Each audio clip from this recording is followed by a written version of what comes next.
তখন বুঝতে হবে সে খ্রিস্টান হলেও তার ভিতরেও মন মানসিকতা ভালো আছে, তার মন মানসিকতা ভালো আছে।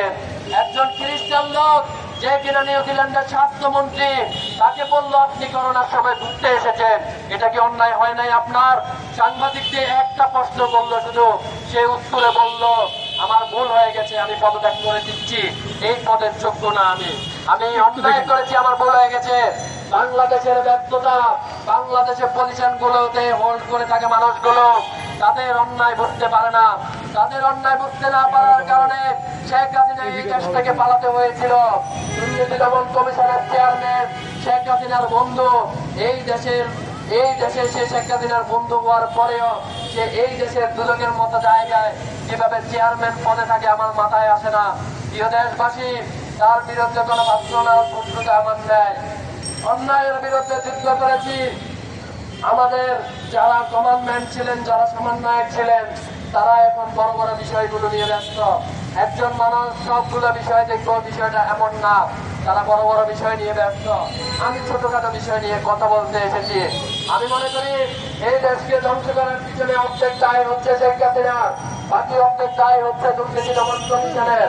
এই দেশকে তিনি ধ্বংস করে দিয়েছেন। এই দেশ থেকে 11,000 লাখ কোটি টাকা তিনি পাচার করে দিয়েছেন, কিন্তু শেখ হাসিনার বিরুদ্ধে তিনি একটা অ্যাকশন নেয় নাই। সুতরাং আমি মনে করি বাংলাদেশের সংবিধান যদি আপনি স্বীকার করেন, আপনাকে এটাও স্বীকার করতে হবে আপনার দায়িত্ব এবং কর্তব্যে অবহেলা রয়েছে। আপনার দায়িত্ব এবং কর্তব্যে অবহেলার কারণে আমি মনে করি আপনাকে এই পদের থেকে ইস্তফা দেওয়া জরুরি। আপনি এই পদে থাকার কোনো যোগ্যতা রাখেন না। কালকের 21 দিনের খবরটা দেখেন, নজরুল ইসলাম বাবু 2,000 টাকা পাচার করে দিয়েছে, একজন সাধারণ মানুষ এসে দুদকে মামলা করেছে, আর উনি একটা সাংবাদ দিয়ে বলেছেন তিনি কোনো টাকা পাচার করেন নাই। বেনজির ইসলাম, আদির মোহাম্মদ আদির হাজার লাখ কোটি টাকা পাচার করেছে, এদেশের বাচ্চা থেকে বুড়ো সবাই জানেন।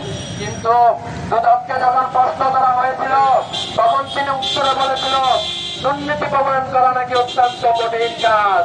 তো মাননীয় চেয়ারম্যান, দুদকের চেয়ারম্যান হয়ে যদি বলেন দুর্নীতি প্রমাণ করা কঠিন কাজ, আইন মন্ত্রণালয়ের আইনমন্ত্রী যদি বলে আইন প্রমাণ করা কঠিন কাজ, স্বাস্থ্য মন্ত্রণালয়ের ডাক্তার যদি বলে ডাক্তারি করা কঠিন কাজ, তাহলে পথগুলো ধরে রেখেছেন কেন?